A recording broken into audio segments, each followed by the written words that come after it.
샬롬 샬롬 샬롬 샬롬 샬롬. 하나님 사랑합니다. 여러분 주 안에서 사랑합니다. 오늘은 민수기 7장 1절에서 9절까지 어깨로 메라 이런 제목으로 함께 은혜를 나누도록 하시겠습니다. 민수기 원래 명칭은 베들바르입니다. 광야에서라는 의미를 가지고 있죠.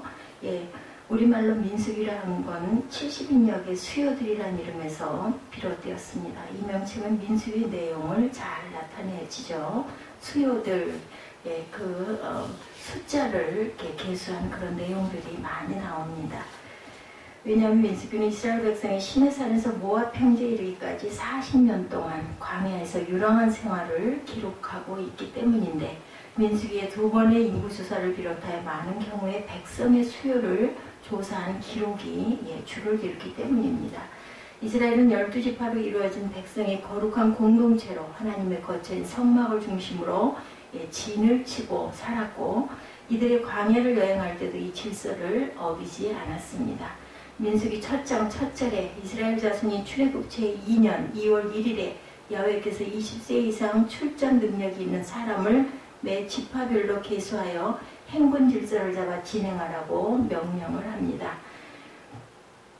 이 명령에 의해서 이스라엘의 20세 이상의 인구를 계수하니 총 60만 3,550명이었다고 합니다.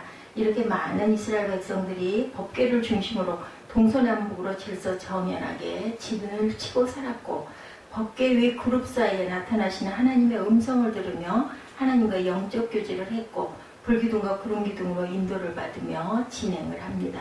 이렇게 이스라엘 백성들의 인구를 조사하면서 레위인은 1개월 이상의 남자를 계수하게 합니다. 레위에게는 게르손, 고핫, 무라리 세 아들이 있는데, 게르손 자손이 7,500명, 고핫 자손이 8,600명, 무라리 자손이 6,200명이었습니다. 이들 중에 30세 이상 50세까지 성막에서 일할 수 있는 사람을 계수하니 고핫 자손이 2,750명이었고 게르손 자손이 2,630명, 무라리 자손이 3,200명으로 합계가 8,580명이었다는 거죠. 이들이 성막에서 봉사하며 이동할 때는 성막을 옮기는 일에 동원이 됩니다. 고핫 자손이 맡은 일은 회막안 지성물에 관한 일이었습니다.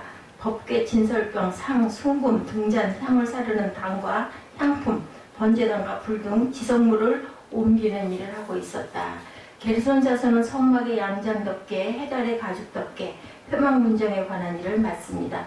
무라리 자손은 성막의 널판, 기둥, 띠, 기둥받침, 말뚝을 옮기는 일을 맡습니다. 이렇게 거창한 일을 위해서 이스라엘 지파 12지파 족장 두령들이 하나님께 예물을 드려요. 본문 3절에 보니 그들의 야훼께 드린 예물은 덮개 있는 수레 6과 소 12이니 족장 둘에 수레가 하나씩이요 하나의 소 하나씩이라 그것들을 장막 앞에 드린지라 이렇게 나타납니다. 모세가 수레 6, 소 12를 레위인에게 주어 회막봉사에 쓰게 했는데, 게르손 자손들에게는 수레 2과 소 4을 주었고 무라리 자손들에게는 수레 4과 또한 그 소 8을 주었으며, 고핫 자손들에게는 수레도 주지 않았고 소도 주지 않았습니다. 고핫 자손의 성소의 지킴은 그 어깨로 매는 일을 하는 까닭이라 이렇게 오늘 본문 9절에 나타나 있죠. 이스라엘 백성들이 광야를 행진하면서 오합지졸로 아무렇게 행진한 것이 아니라 60만 3,550명이 대열을 조직하여서 행렬을 행진했습니다. 민수기 40년 광야 여행을 총 36장에 걸쳐 기록하면서 무려 9장은 인구조사를 하고 직임을 분배하고 두령들이 예물을 드린 일과 헌신하는 자들을 거룩하게 구별하는 일을 기록하고 있습니다. 오늘 우리는 이 민수기의 역사를 통해서 보여주신 하나님의 뜻이 무엇인지 영적 지각으로 깨닫는 자가 되기를 원합니다. 질서를 세우신 하나님, 출애굽한 이스라엘 백성들이 시내산에서 시내산까지 여행을 하면서 지칠 대로 이제 지쳐 있었어요. 홍해를 건너고 수르광야를 지나고 신광야를 지나는 동안 목마르고 배고픈 원망이 온 백성을 들끓게 합니다. 르비딤에서 아말렉이 침략을 받죠. 전쟁에서 지친 백성들이 르비딤을 떠나 신의 광야를 또한 여행하니 얼마나 힘이 들었을까. 아직도 갈 길은 멀고 힘든데 이대로 가다가는 가나안 땅에 들어가지도 못하고 광야에서 멸망할 그 위기에 놓입니다. 모세가 시내산에 올라가 십계병을 받아오는 동안을 참지 못하고 아론이 앞장을 서서 금송아지 우상을 만들어 하나님을 그만 반역하고 맙니다. 이스라엘은 그야말로 질서도 없고 구심점도 없는 모습이죠. 마치 창세전에 땅이 혼돈하고 공허하며 흑암이 깊음 위에 있고 라고 하던 때와 같죠. 혼돈, 공허, 흑암은 질서가 붕괴되어 아무것도 할 수 없는 상황, 흑암이 너무 깊어 앞이 보이지 않는 상황입니다. 하나님께서는 흑암의 땅을 밝히시려고 제일 먼저 빛을 만드시죠. 혼돈한 세계의 질서를 위해서 물과 물을 나누십니다. 공허한 땅과 바다의 식물과 어족을 창조하셔서 채우셨습니다. 하나님은 혼돈을 싫어하시고 질서를 좋아하시는 하나님이신데 고린도 교회가 시험에 들어 혼란에 빠졌을 때 모든 것을 적당하게 하고 질서대로 하라. 고린도전서 14장 40절에 그렇게 말씀하시죠. 주님께서 우리 교회가 어서 속히 질서를 회복하기를 원하십니다. 예, 어느 교회나 어느 단체나 하나님께서는 이렇게 질서가 있어야 한다라고 말씀하시죠. 이 질서 회복을 위해서 혼돈과 무질서를 보게 하시고 깨닫게 하시는 성령의 밝은 조명을 비추어 주시기를 또한 원하십니다. 이렇게 질서를 좋아하시는 하나님께서 이스라엘 백성들이 광야 여행을 성공적으로 수행하기 위해서는 질서를 바로 세워야 할 것을 아시고 이스라엘 백성들의 인구조사를 하게 하시죠. 이스라엘 12지파별로 두룡을 세워 그들에게 지휘권을 부여합니다.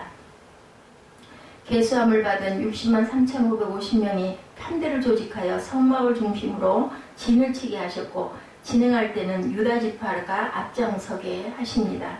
전체 이스라엘은 모세와 아론의 지휘를 받도록 하여 질서를 세우시고 백성들은 지도자의 지휘에 순종합니다.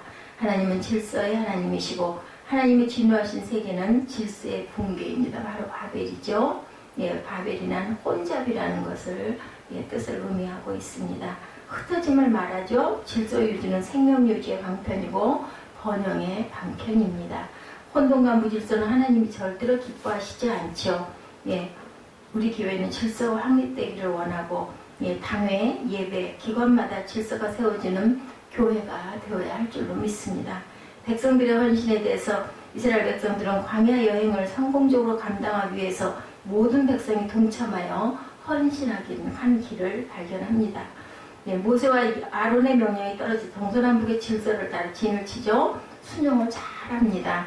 백성들이 협력하여 순종을 했기 때문에 단시일 내 성막을 건립할 수 있었고 인구 조사를 마칠 수도 있었습니다. 그렇습니다. 이스라엘 백성이 질서를 지켜주고 순종 잘하는 것이 헌신이고 그 시대에 그때 순간순간에는 그것이 바로 순종이죠. 교회도 질서를 따라주고 순종하는 것이 바로 헌신입니다. 저와 여러분이 교원장을 맡은 분, 구역장을 맡은 분, 또한 집사님, 권사님, 장로님, 교회마다 이런 그 직임들이 있죠. 그리고 각 부서가 있습니다. 거기에 따라서 잘 나누어져서 일을 해야 되겠죠. 아무리 똑똑해도 제고집만 부리지 않고 순종을 잘하는 그러한 사람들이 1등 봉사자이죠. 특히 민수기 7장 전체에는 두령들이 든 예물을 기록하고 있습니다. 두령들이란 여러 사람을 거느리는 우두머리들, 10부장, 50부장, 100부장 이런 리더라고 하죠. 12두령들이 수레 6가지 소 12를 드립니다. 하루에 한 족장씩 성소와 일상 업무에 쓰일 예물을 드리기도 합니다. 민수기 7장에 보면 모든 지파의 족장들이 꼭 같은 예물을 드렸는데 그 예물의 목록을 낱낱이 밝히고 있습니다. 하나님은 매일 똑같은 일을 해도 그때마다 일을 귀히 보시고 매번 똑같은 예물을 드려도 그 예물을 기억하시죠. 본문 2절 끝에 예물을 드렸으니 라고 했는데 각 족장들은 자신과 자신의 지파를 대표해서 하나님께 봉헌 예물을 드렸다는 겁니다. 하나님께서는 예배드리는 성도가 빈손으로 오는 것을 원치 않으시고 그 이유는 예물 속에 예배자의 마음과 정성이 깃들어 있는 것으로 간주되었기 때문인데 족장들의 예물을 드린 날은 성막을 세우고 기름을 발라 거룩하게 구별하는 날입니다.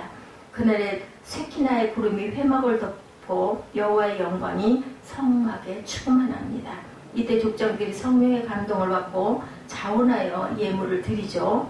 신명기 16장 16, 7절에 내 하나님 야훼 택하신 곳에서 야훼께 보이되 공수로 야훼께 보이지 말고 각 사람이 내 하나님 여호와의 주신 복을 따라 그 힘대로 물건을 드릴지라 이렇게 증거하는데, 각자가 경제적인 형편에 따라서 지원하는 그 자원하는 심정으로 예물을 정성껏 바칠 때 하나님은 기쁘게 연락하기 때문이라는 것이죠.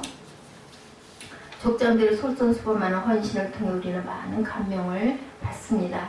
교회 지도자는 성경을 받고 주어진 지위를 향유하기 위해 부음받은 것이 아니고 평민들보다도 먼저 솔선수범하여 헌신해야 하죠.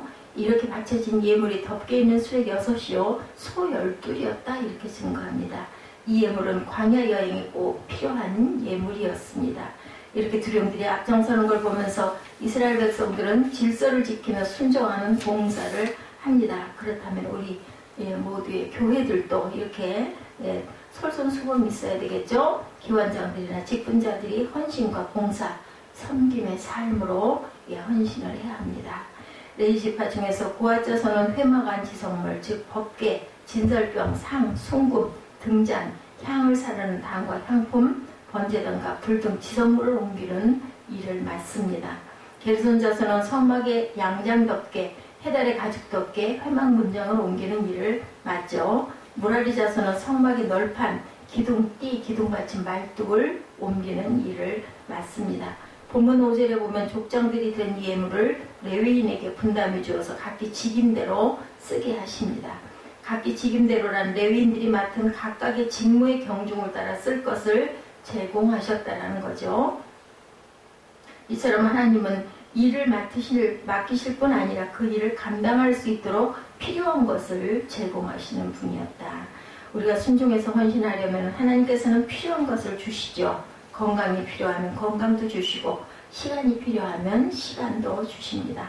물질이 필요하면 물질도 주시고, 장비가 필요하면 장비도 주십니다.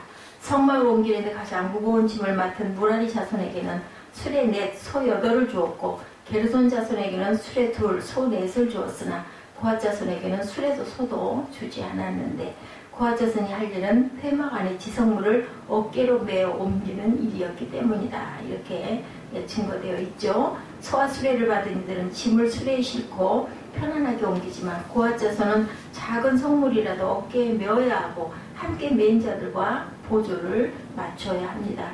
광야에서도 메어야 하고 요단강을 건널 때도 메어야 합니다. 얼마나 힘이 들었을까요? 이렇게 메고 갈 때 기적이 일어나고 길이 열렸습니다. 요단강도 갈라지고 어려운 문제도 해결이 됩니다. 이 영적 의미가 우리 신약 시대에도 분명히 우리가 하나님께서 주신 직임을 감당할 때 모든 것들이 잘 이루어진다라는 뜻을 가지고 있죠. 이렇게 메고 갈 때 기적이 일어나고 요단강도 갈라졌다라는 것.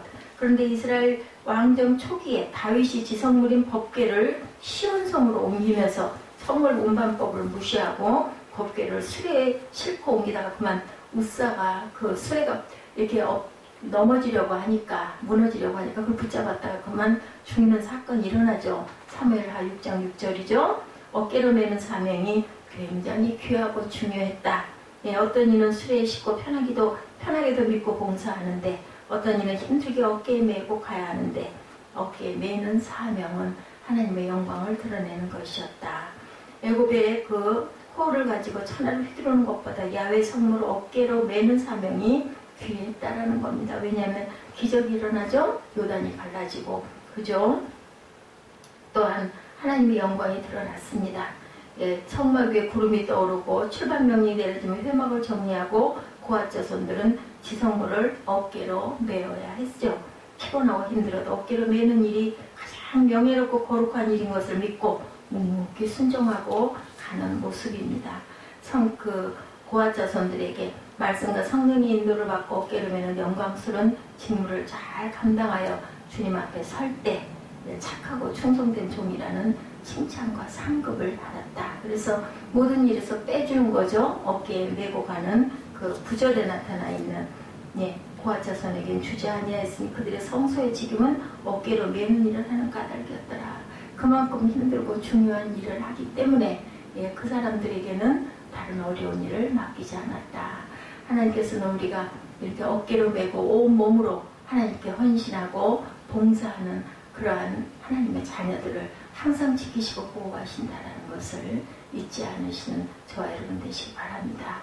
예, 이제 내일은 추석 명절입니다. 우리 구약의 절기로 보면은 그죠? 그 추석 감사절과 같은 그런 그 절기입니다. 귀하게 민속 명절에 휴식하시면서 가족들과 담소하시면서 귀한 교류가 있으시는 귀한 하루, 귀한 절기가 되기를 주님의 이름으로 축복합니다. 기도하시겠습니다.